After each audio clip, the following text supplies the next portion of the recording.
So guys, तो यदि आप डीजे हैं तो मुझे ऐसा लगता है जो पेन ड्राइव रिलेटेड बातें हैं उसके बारे में आपको जरूर पता होना चाहिए। और यदि आप पेन ड्राइव परचेज ही करना चाहते हैं, बाद में भी कहीं करना चाहेंगे, तो मुझे लगता है ये वीडियो आपको जरूर पूरा लास्ट तक देखना चाहिए, जिससे आपको बहुत हेल्प मिलने वाली है।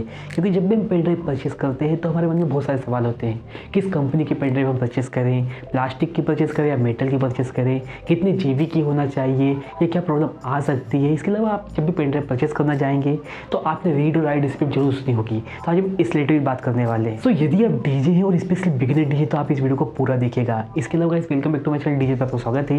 आप इस वीडियो को आगे देखते रहिए, इससे आपको हेल्प मिलेगी।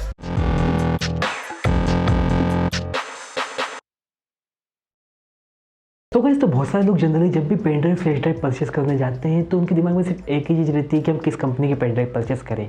अब जैसे मैंने इंस्टाग्राम पर पोल किया था, मैंने पूछा था आप अपने डीजेइंग के लिए कौन सी पेन ड्राइव यूज़ करते हैं, तो सबका आंसर था किसी का HP, किसी का सैमसंग, किसी का सैनडिस्क। अब गाइस, इसमें मैं कैसे पता करूँ कि उसमें कौन सी पेन ड्राइव है। एक ही कंपनी की बहुत सारी पेन ड्राइव जैसी होती हैं। तो यहाँ सिर्फ आपको एक ही बात मैं कहना चाहता हूँ, सिर्फ कंपनी ही मैटर नहीं करती, इसके अलावा रीड एंड राइट स्पीड भी मैटर करती है। यदि आप मुझे फुल नेम बता दो तो उससे पता कर सकता था कि रीड और राइट स्पीड की क्या है और वो आपके लिए बेस्ट है कि नहीं। So read and right speed क्या होता है, इस बारे में बात करने वाले हैं। तो जैसे कि गाइस, मैं कहूँगी सिंपल एग्जांपल देके बताता हूँ, मैं ज़्यादा टेक्निकल बात नहीं करूँगा। अब जैसे मेरे पास कोई भी पेन ड्राइव है, आप उसे आपके लैपटॉप या डेस्कटॉप पर लगाते हैं और कोई भी चीज़ इंपोर्ट करते हैं आपके पेन ड्राइव से आपके डेस्कटॉप पर, ठीक है, तो वो आपकी रीड स्पीड कहलाएगी। इसके अलावा जब भी आप पेन ड्राइव लगाते हैं आपके लैपटॉप या डेस्कटॉप पर और जो आपका डेस्कटॉप है उससे आप एक्सपोर्ट करते हैं कोई भी फाइल आपकी पेन ड्राइव पर, तो वो आपकी राइट स्पीड कहलाएगी आपकी पेन ड्राइव की, ठीक है। अब ये भी डीजे में कहाँ काम आती है मैं आपको यह बताता हूँ। तो जैसे कि आपकी जो पेन ड्राइव है, आप उसे आपके जो कंट्रोलर है आपके CD जैसे उस पर लगाते हो, ठीक है, तो वो आपकी रीड स्पीड कहलाएगी। उसमें जैसे आप बोलते हैं ना जनरल लैंग्वेज में कि आप जो पेन ड्राइव है रीड ही नहीं हो रही है आपकी CD जैस पर, तो ये हमारी रीड स्पीड है। इसके अलावा राइट स्पीड हमें कहाँ काम आती है, जो कि बहुत इंपॉर्टेंट है। अब जैसे कि मैं आपको बताता हूँ एक एग्जाम्पल देके, तो जब भी आप अपनी जो रिकॉर्डेबल्स की प्लेलिस्ट उसे आप एक्सपोर्ट करते हैं USB ड्राइव में और वह जितना भी टाइम लेती है वह सब कुछ डिपेंड करता है आपकी राइट स्पीड पर। यदि वह जल्दी एक्सपोर्ट हो रही है इसका मतलब आप समझ लीजिए उसकी राइड स्पीड बहुत ज़्यादा है। यदि स्लो हो रही है तो इसका मतलब है उसकी राइड स्पीड बहुत स्लो है, तभी आपको काम देखने को मिलता है राइड स्पीड का। तो इस बात का आपको ध्यान रखना है। और सबसे जो मोस्ट इंपॉर्टेंट बात है मुझे लगता है जो पेन ड्राइव का इसमें यह है। इसके अलावा आप बोल सकते हैं कंपनी भी थोड़ी बहुत है, बट मेन चीज़ मुझे यहाँ लगती है। इसके अलावा कौन सी पेन ड्राइव में परचेज करना चाहिए हम इस बारे में बात करने वाले हैं। तो कोई पेन ड्राइव में अलग अलग प्रकार की देखने को मिलती है, जैसे कि USB 2.0, 3.0। अब जैसे कि मेरे पास भी पेन ड्राइव है, जैसे कि यह USB 3.0 पेन ड्राइव है, ठीक है। इसके अलावा आप यहाँ देखेंगे तो USB 2.0 पेन ड्राइव है।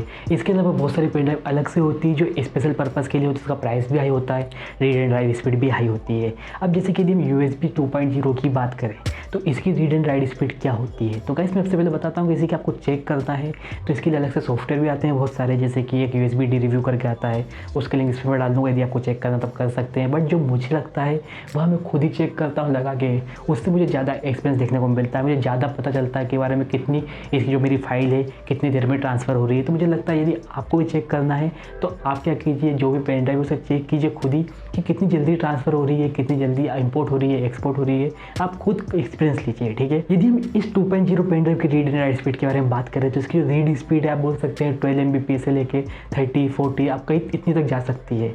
इसके अलावा यदि हम राइट स्पीड की बात करें तो इसकी जो पेन ड्राइव की राइट स्पीड है वह है आप बोल सकते हैं 3 MB से लेके 8 MB तक, जैसे सोच सकते हैं कितनी कम है। और वहीं हम बात करें USB 3.0 की, जैसे कि हमारे पास USB 3.0 वाली पेन ड्राइव है, इसकी यदि हम बात करें तो आप मान लीजिए 10 गुना ज़्यादा राइड स्पीड इसकी आपको देखने को मिलती है।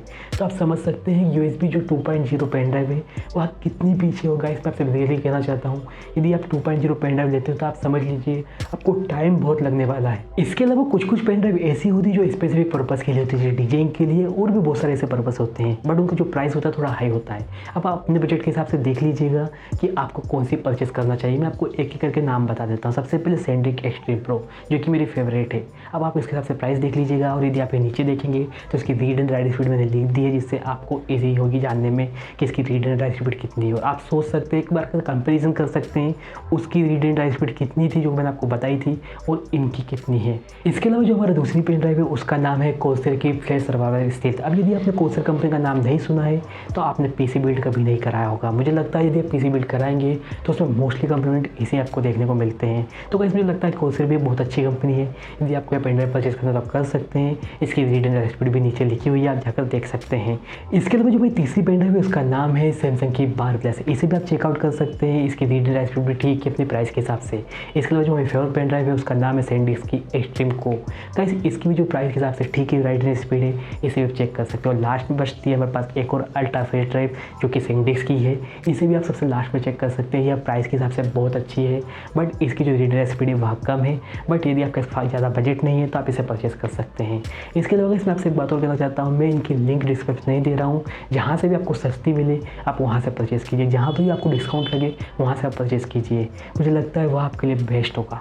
सो गाइस, तो जैसे कि हमने जो हमारी पेन ड्राइव की कंपनी उसे चूज़ कर लिया, हमने हमें रीड एंड राइट स्पीड देख लिया। मेन बात आती है कितने GB की पेन ड्राइव परचेस करें, क्योंकि 16 GB, 32 GB, 64, 128 आपको अलग अलग टाइप की पेन ड्राइव देखने को मिलती है। तो मेरी जो आइडियल है मैं आपको मेरी बता देता हूँ, क्योंकि सब कुछ इंडिविजुअल पर डिपेंड करता है। अब गाइस मैं यह देखता हूँ कि मेरा कितने GB में काम हो रहा है, तो जो मुझे लगता है 64 से 128 GB के अंदर मेरा काम हो जाता है, तो मैं मोस्टली टाइम इतने ही उसकी GB की पेन ड्राइव परचेस करता हूँ। इससे मैं ज़्यादा क्यों परचेस नहीं करता, तो उसके पीछे भी एक दो रीज़न है। जैसे कि आप जितना ज़्यादा आप आगे बढ़ाते जाएंगे, जितना ज़्यादा पेन ड्राइव को भरते जाएंगे, मुझे लगता है उतना लोड ज़्यादा आता जाता है। इसके अलावा मेरी जो हार्ड डिस्क से 2 बार ख़राब हो चुकी, तो भी जो डाटा लॉस होने का डर है वह भी मुझे लगता है ज़्यादा है। इसके अलावा जो पेन ड्राइव है मुझे ऐसा लगता है कि कहीं भी गिर सकती है, और एक साथ इतना डाटा जाएगा तो मुझे लगता है अच्छा नहीं रहेगा। इसलिए अलग अलग पेन ड्राइव होगी तो कम से कम मेरा 128 GB में काम हो जाता है, तो अलग अलग पेन ड्राइव में मैं रख सकता हूँ।